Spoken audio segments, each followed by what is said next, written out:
இது வெள்ளையம்மா. இவங்க இப்போ மழைக்காக நம்ம ஆள் வீட்டில் ஒதுங்கியிருக்கிறாங்க. எனக்கு அறிமுகமாகி 2 வருஷத்துக்குள்ளே அவங்க இது வரைக்கும் 3 தடவை குட்டி போட்டிருக்கிறாங்க. ஏன் இவங்க வெள்ளையம்மானா, இது முதல்ல போட்ட ஒரே ஒரு குட்டி வெள்ளை கலர், அது ஒன்று தான் உயிரோடு இருக்குது. அதுக்கு பிறகு 3 தடவை குட்டி போட்டது எதையுமே காப்பாற்ற முடியலை.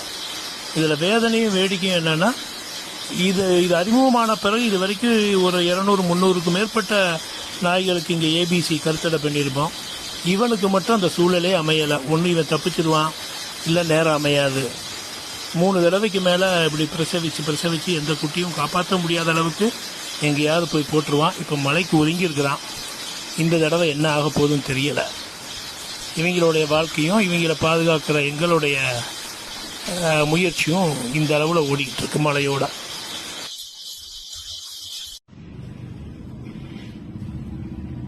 இன்னைக்கு தான் உனக்கு ஆப்ரேஷன் பண்ணுறதை பற்றி யோசிச்சேன்.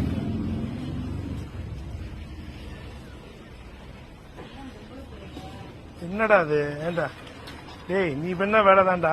வெள்ளப்பல வெள்ளை மயிர் போச்சுன்னு இப்படி பண்ணி விட்டுட்டு இப்படி பொறுப்பு இல்லாமல் தெரியல. அவன் போய் கடிச்சானே அப்படி போடுவான். நான் என்னடா ஷாக்கா பாக்குறேன். நான் அவன் எங்க ஆத்தாடி வெள்ளையும் கருப்புமா நிக்குது. வெள்ளையும் கருப்புமா நம்ம பட்டு இந்த டீம் மாதிரி.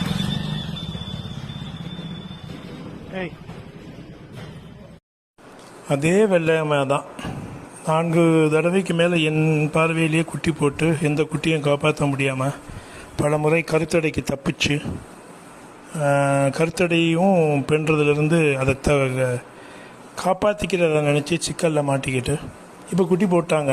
மழையோடு வந்து ஏன் நம்ம வீட்டுக்குள்ளே முயற்சி பண்ணிவிட்டு அப்புறம் எங்கேயோ குட்டி போட்டு பாதுகாப்பாக வச்சுட்டு கொஞ்சம் இரவு டின்னர் எடுத்துக்கிட்டு இருக்காங்க. ஜூஸ் ஸ்டிக்ஸு, பிஸ்கட்டு, அதன் வாலாட்டி நின்று கேட்டு அப்புறம் போய் குட்டிக்கு போட்டுட்டு வருவாங்க.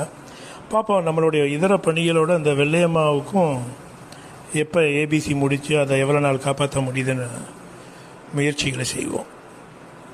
Let's wait and see.